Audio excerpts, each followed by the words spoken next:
Hi everyone, I'm Carly Watson, and in this video I'm going to be giving an introduction to debating online. It will cover technological setups, physical setups, debate mechanics, partnership collaboration, and how to handle disconnections and glitches. There'll be a second video that talks specifically about the mechanics of debating at an online tournament. Okay, you might be thinking to yourself, Carly, you didn't finish making the slide, or where is she going with this? But this video is going to give a lot of information about how to debate online, but I want to start here. The only way you'll be able to debate online is to practice doing it. And I don't just mean practice doing a full debate. You need to practice the best speed online, the best screen setup, the best desk setup, the best way to adjust your headset microphone. Practice everything. Try different setups and test what works best for you. If you're at the SDI, obviously we're going to have a lot of opportunities to test online debate. But it shouldn't stop there.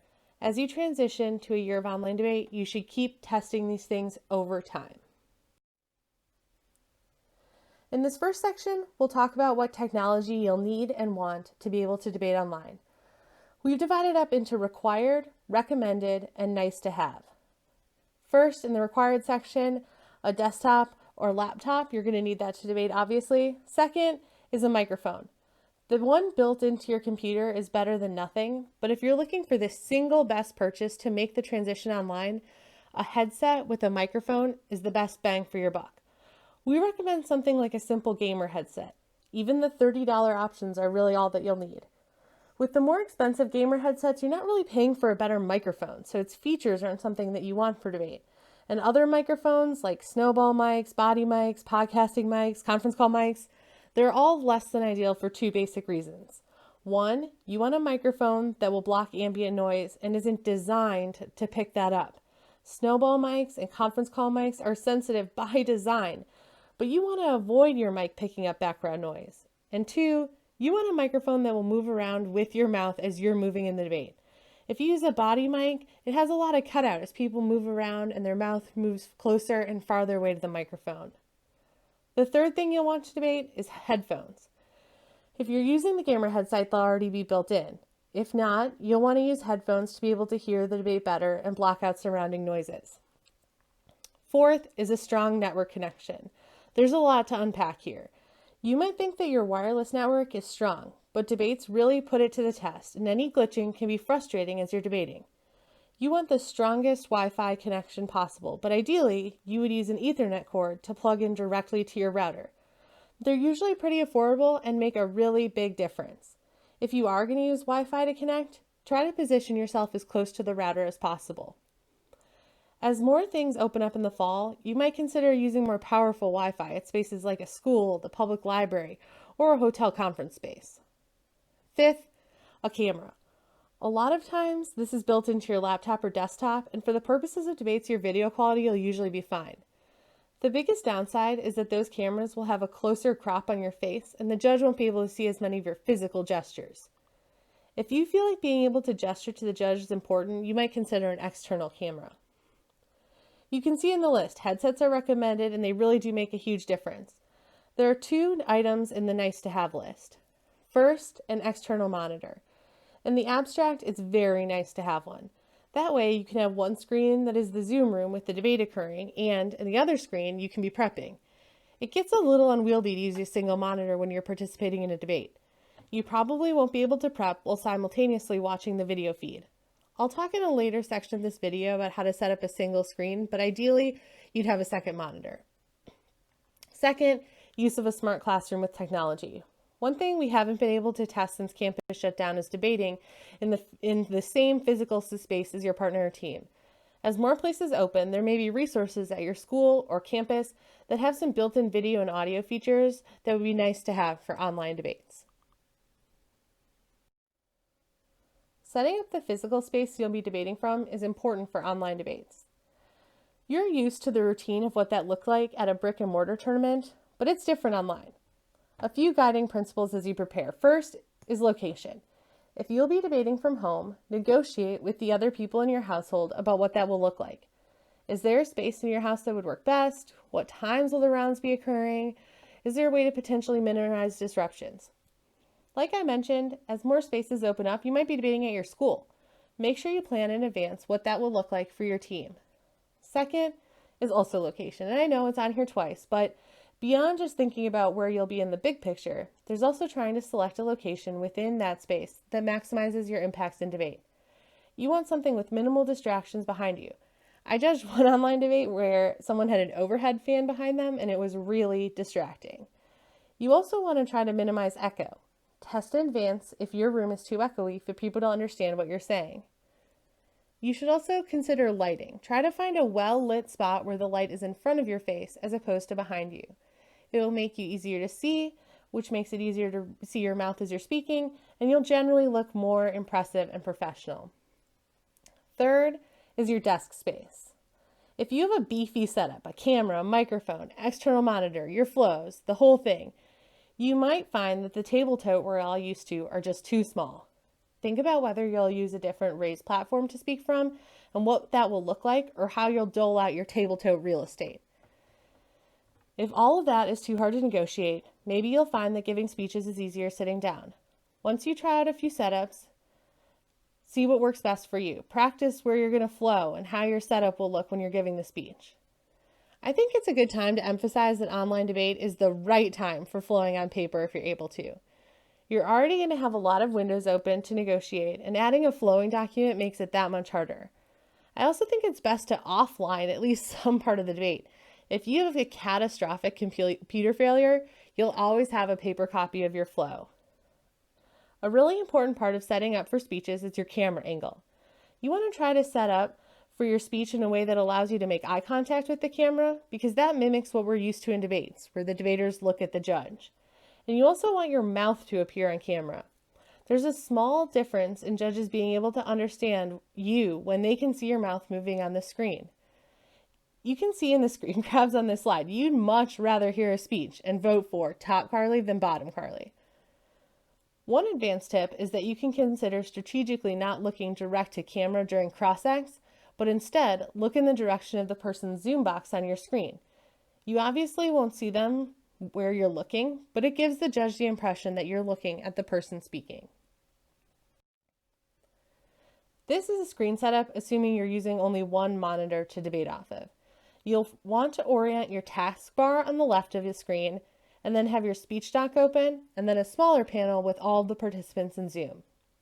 It's important when you're debating, especially when you're the speaker, to have all the judges and competitors visible for two reasons. One is very important. Being able to see everyone will also let you know if someone drops off. If you lose a judge mid-speech, you want to be able to pause and wait for them to reconnect. And second is that you want to be able to see the judges' nonverbals. An important part of advanced debating is picking up on cues from judges about what they like and don't like. If you're just talking into your speech doc and can't see the judges, you won't know if they're making confused faces or nodding along. It's definitely challenging to pay attention to the Zoom portion of the screen while you're debating, but it's crucial to debating effectively online. In this section, I want to talk about some of the mechanics of debating online. There are some parts of it that might feel a little different, and not to be a broken record, that's where practicing comes in. None of these things you know how to do right now, and that's okay, but you need to practice doing it. First is adjust your speaking speed. Because of lag, poor audio, inability to read lips as much online, and just generally the newness of the format, it's the right time to slow down a little. People who debated at the ETOC said that this didn't affect them as much as they thought it might, but it's still something you want to try out for yourself. What speed works well depends on your internet speed and what you personally sound like. Again, you just have to test it out. You want to slow down in particular when debating online on analytics and theory arguments to help judges follow along. Second is clarity. You should always be clear, even in brick and mortar debate, but it's worth emphasizing in the online format. You want to make sure that you enunciate when you're speaking in online debates. You want to consciously be working on improving your clarity. If you can't be clear at the speed you're at, you need to slow down. Third, be persuasive. Again, you should always be persuasive. That's part of what debate's about. That said, there are some parts of online debate that take out the human factor, and so you want to humanize yourself as much as possible to the judge, and persuasion is a really important part of that. What are some ways to be persuasive? You can have emphasis on some words, sometimes where you're louder, sometimes where you slow down. You could make deliberate eye contact with the camera. There's lots of options, but it's a great time to work on improving your ethos. Fourth, have a pristine speech document. What do I mean by that? First, a lot of times there's strategy involved in removing your analytics from your online speech documents in brick and mortar debates. Online, there's a strong rationale that you should include those analytics in the speech document because it can help the judge follow along if there are glitches. Second, beyond just including analytics, it's important that your speech doc be easy to follow because as the judge tries to navigate the round, the recording, you don't want them to have a really confusing document with a bunch of things that you're not even actually reading. Fifth, keep a local recording of your speech. We'll talk more about this section in handling disconnections, but having a local recording of your speech can help if there's a catastrophic tech failure and you need to try to reconstruct the debate. Having a recording can also be an asset for you because you can use it later as game tape if you want to re-give speeches. There's a built-in recording option in Verbatim that allows you to easily grab the audio of your speech as a recording. Sixth is muting. Everyone who's not speaking should be muted at all times. Instead of asking, is everyone ready or is anyone not ready, it might be better to replace that phrase with, is everyone muted? There can be feedback or ambient noise if everyone is not muted. It's also suggested that non-speaking debaters should turn off their cameras when not speaking. Whether that's needed will depend on the internet speed and processing capacity of the debate's participants. The judge should keep their camera on if possible for nonverbal feedback, but reducing the total number can reduce the lag if fewer cameras are going. Seventh is cross-ex, and cross-ex is some of the dicier times for debates that happen online, because when there's crosstalk or people talking over each other, it causes there to be basically no sound at all for anyone. So unlike in a brick and mortar debate where a bunch of people could be talking all at once, that's just not really as possible on Zoom. So debaters need to get used to how to handle this difference and come up with ways to ask the next question without causing audio cutoffs. And if you find yourself talking over someone else in an online debate, just stop because the judge isn't understanding anything that either of you are saying anyway. In this section, we'll cover how partners can collaborate during an online debate. There are three basic modes of communication. First is written. You should set up a Slack or a chat system to send each other short notes during the debate. It won't be ideal for longer conversations, but for quick thoughts or what has to be in the 1NC, it's an absolute must-have. Second, speech content. You need a way to share speech content in near real time, and the easiest way to share items for a speech between partners is to have a shared Google Doc. If one partner wants to send the other person a card or a counterplan text, the simplest way to get that from one person to another is to put it in a Google Doc. There are more advanced versions of the combined doc editing. You can use Dropbox Paper, Microsoft SharePoint, and others, but the most straightforward way to get this set up is Google Doc. Third is verbal communication. You'll want to have a way to talk directly to your partner that is outside of the Zoom room where the debate is. You can either try to set up a call on another platform like Google Meet, but ideally you want something offline that's not dragging down your internet speed, and it's there even if your internet cuts out. Lots of people have been using phone calls off of their internet network to make this work. You can either keep the call running all the time or only call during prep time. Obviously, the upside to the call going all the time is it's going all the time.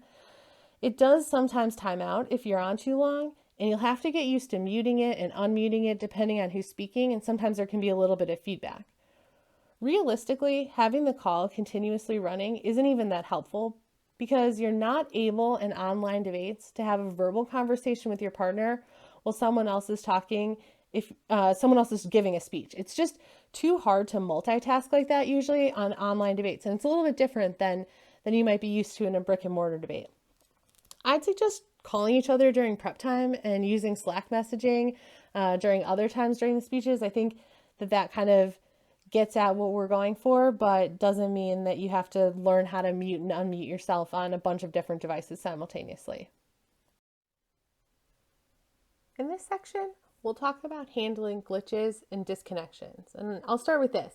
An ounce of prevention is worth a pound of cure.